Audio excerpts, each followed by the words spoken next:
noite, muito bem-vindos a mais um Evangelho no Lar. Boa noite, Lúcia. Boa noite, André. Vamos lembrar que todo Evangelho do Lar ele é importantíssimo também para as questões nossas da matéria. Importante termos a água, que essa água durante o programa, durante o nosso Evangelho no Lar, ela vai sendo fluidificada e depois ela se torna uma água de cura. De cura para os males que às vezes a gente nem tem noção do que são. Verdade. Né? Hoje nós vamos ler do livro Fonte Viva, do Chico Xavier, mensagens ditadas por Emmanuel. Sois a luz. Vós sois a luz do mundo. Isso Jesus disse em Mateus 5,14. Quando Cristo designou os seus discípulos como sendo a luz do mundo, assinalou-lhes tremenda responsabilidade na terra. A missão da luz é clarear caminhos, varrer sombras e salvar vidas.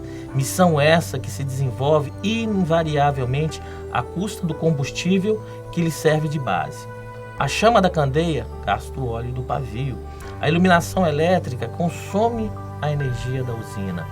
E a claridade, seja do sol ou do candelabro, é sempre mensagem de segurança e discernimento, reconforto e alegria, tranquilizando aqueles em torno dos quais resplandece.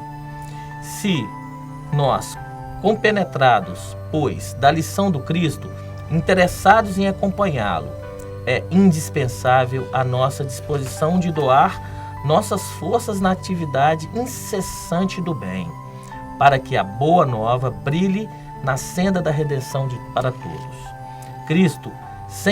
Cristão, sem espírito de sacrifício, é lâmpada morta no santuário do Evangelho. Sigamo-los, auxiliando indistintivamente. Não nos detenhamos em conflitos ou perseguições sem proveito. Vós sois a luz do mundo, exortou-nos o Mestre. E a luz não argumenta, mas sim esclarece e socorre, ajuda e ilumina. Que mensagem! Linda. Nossa, muito linda. É um tópico interessante que eu vejo nessa mensagem. Jesus falou: sois a luz do mundo para os discípulos dele. Você é uma discípula de Cristo, Lúcia? Somos. Graças a Deus. Somos. Então essa mensagem é para mim, para Lúcia, para você que está em casa, que tem como a missão do bem a tua missão principal de vida. É emocionante Jesus falar que Emmanuel, no caso aqui, explicando essa colocação de Cristo, né? Que toda fonte de alguma energia, ela tem que prover alguma coisa boa. Tem. A energia elétrica gasta a fonte de energia da usina. O candelabro está lá, o pavio está queimando, o óleo que foi extraído, a fonte é o óleo. E no nosso caso, como discípulos, Lúcia, qual é a nossa fonte? O amor e a caridade. O amor e a caridade. Essa é a fonte viva que está descrita aqui. E a gente vê que ele fala que a claridade, ela não escolhe onde ela vai clarear ou não. Onde ela tem ascendência, ali ela vai estar. Assim temos que ser.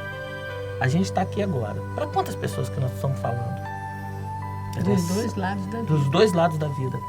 Interessa pouco para quantos, mas o que está sendo falado. Esta é a fonte de caridade e de amor. Você faz a Você está falando da luz, eu vou fazer aqui uma parte. A luz, ela vem nos nossos pensamentos, nas nossas atitudes e nas nossas palavras. Se pensamos o bem, teremos luz em cima de nós. Se falamos o bem, teremos mais luz ainda. E se sentimos o bem, que os nossos pensamentos, os nossos sentimentos e as nossas palavras, assim como as nossas atitudes, fazem com que ficamos iluminados ou não. Fala onde estamos, na luz e o que atraímos pra gente, ou na né? treva. Então, isso aí, essa passagem, ela vem bem dizendo a nossa responsabilidade de ficar na luz. E como vamos fazer para ficar nela, né? Essa luz aí é a vibração que a gente vai atrair também. Exatamente. A gente, como espírita, a gente sabe do que a gente está falando. Né? Você faz oração de fé pra gente? Faço. Vamos pensar na luz maior que nos segue, que nos ilumina, que rege a nossa vida, que é a luz do nosso Mestre Jesus, da nossa Mãe Maria. Vamos agradecer aos nossos amigos espirituais pela oportunidade e pedir que neste momento eles estejam entre nós, nos conduzindo no caminho da luz. A todos os nossos irmãos que estão dos dois lados da vida, os que estão nos assistindo. E vamos pedir que eles irradiem a luz e coloquem nessa jarra de água o remédio necessário a cada um de nós e de todos os nossos que estão nos acompanhando. E vamos agradecer, dando juntos graças a Deus. Agora eu vou ler um capítulo do Evangelho segundo o Espiritismo, codificado por Allan Kardec. Eu vou ler o capítulo 18, Muitos os chamados e poucos os escolhidos. Parábola da festa de núpcias. E respondendo Jesus, lhe tornou a falar segunda vez em parábolas, dizendo: o reino dos céus é semelhante a um homem rei, que faz as bodas a seu filho, e mandou os seus servos chamar os convidados para as bodas. Mas eles se recusaram a ir. Enviou de novo outros servos com este recado: dizeis aos convidados: eis aqui, tenho preparado o meu banquete, os meus touros e os animais cevados estão já mortos. Tudo pronto, vinde às bodas. Mas eles desprezaram o convite e se foram. Um para a sua casa de campo, outro para o seu tráfico. Outros, porém, lançaram mão dos servos que lhe enviara e, depois de os haverem ultrajado, os mataram. Mas o rei, tendo ouvido isto, se irou e, tendo feito marchar seus exércitos, acabou com aqueles homicidas e pôs fogo à sua cidade. Então disse aos seus servos: as bodas, com efeito, estão aparelhadas, mas os que foram convidados não foram dignos de se acharem no banquete. E depois as saídas das ruas, e a quantos achardes, convidai-os para as bodas. E tendo saído os seus servos pelas ruas, congregavam todos os que acharam, e convidavam aos maus e os bons, e ficou cheia de convidados a sala do banquete das bodas. Entrou depois o rei para ver o que estavam à mesa, e viu ali um homem que não estava vestido com veste nupcial, e disse-lhe: amigo, como entraste aqui não tendo vestido nupcial? Mas ele emudeceu. Então disse ao rei os seus ministros: atai-o de pé e mãos, lançai-o nas trevas exteriores. Aí haverá choro e ranger de dentes, porque são muitos os chamados e poucos os escolhidos. Mateus 22, 1 e 4. Nessa passagem, parece complicado, né, dizer que o rei fez isso, né? Mas o incrédulo, ele pode rir dessa parábola, né? Achar que, como é que com tantas dificuldades isso acontece? Mas, naturalmente, a gente deve ver que não deve passar dos limites possíveis. O mesmo se diz das histórias, as coisas contadas, né? Por todos nós e pelos espíritos de luz. O reino dos céus, onde tudo é felicidade e alegria, né? Seria, no caso, a festa nupcial. E os incrédulos recusaram essa chegada ao reino dos céus, através desse convite de festa nupcial. E os outros foram participar. Mas ele achou que esse que estava com as vestes, né, que não estavam compatíveis a isso, ele não seria o justo para entrar nos reinos do céu. O que ele quer dizer com isso para a gente, para nós aqui, trazendo hoje para a nossa vida de hoje? Que antes da vinda de Cristo, né, com exceção dos hebreus, todos os povos eles eram idólatras. Então eles tinham essa capacidade de olhar e idolatrar qualquer coisa que eles viam. E depois isso foi sendo colocado para abaixo, dizendo o seguinte, que um só Deus, um só Criador, que iria ser o homenageado. E o reino dos céus, o dono ao nosso Criador. Então, hoje, nós aqui, né, pobres mortais, né, André? O que a gente precisa para entrar nos reinos dos céus? Crer, ter fé e cuidar dos nossos traços, para que possamos ser merecedores de entrar nessas núpcias, ou nesse reino dos céus. É simples, né, André? Mas é tão difícil para nós complexo, aqui. Simples, mas complexo. Porque, na verdade, é só a gente seguir o que está aqui, é só a gente seguir o modelo, né? Nosso modelo Jesus. Mas é tão difícil para nós, no dia a dia, aqui encarnados, termos essas atitudes, né? Para sermos merecedores. E qual é a nossa maior ferramenta, como foi lida aqui, nos dita por Emmanuel?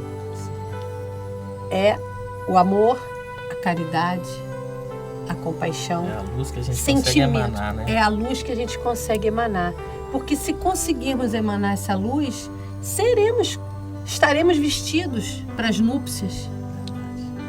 Devidamente isso. É o nosso passaporte para o reino dos céus. Você falou uma coisa, Lúcia, com a nossa senha de entrada, o nosso convite de entrada para esse banquete é a fé.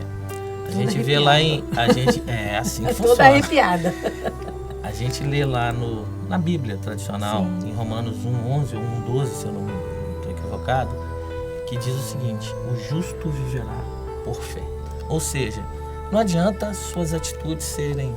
Vou dar um exemplo. O pessoal sai para levar quentinha para a galera na rua. Galera em situação de moradia de rua. Não é o ato de levar. O que você está levando? Qual a atitude que você está tendo? Você está levando para poder tirar fotinha, colocar, postar e falar e... Está equivocado. Então, a tua fé está diferenciada do teu ato. O teu ato está sendo preponderante frente à sua fé. Se você vai tranquilo, leva aquela palavra, coloca como prioridade a sua doação, olha a tua vestimenta ficando bonita.